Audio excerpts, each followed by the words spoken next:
Opisyal nang binuksan ng Police Regional Office 10 ang Child Development Center sa Camp Vicente G. Alagar, Lapasan, Cagayan de Oro City, noong Hunyo 16, 2026. Para sa mga anak ng uniform at non-uniform personnel, ang pasilidad ay resulta ng pagtutulungan ng Pro-10 Officers Ladies Club Foundation at ng Cagayan de Oro City Social Welfare and Development Office na naglalayong magbigay ng ligtas, masaya at makabuluhang kapaligiran para sa maagang pagkatuto at paghubog ng mga batang dependents ng mga tauhan ng Pro-10.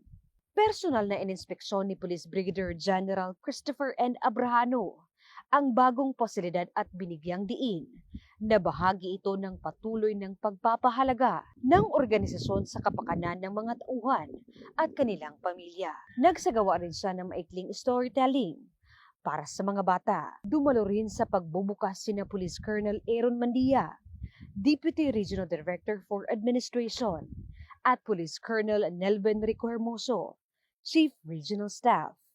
Ayon kay General Abrahano, higit pa sa isang pasilidad ang Child Development Center dahil sumisimbolo ito sa patuloy na malasakit sa kapakanan ng mga pamilya at ng mga tauhan nito. Ang Pro-10 CDC ay may layuning makatulong sa paghubog ng isang henerasyong may matibay na pagpapahalaga sa serbisyo, integridad at kahusayan habang pinapatibay ang pundasyon ng bawat pamilyang pulis. Mula dito sa inyong higalang pulis, Regional Office 10 Public Information Office.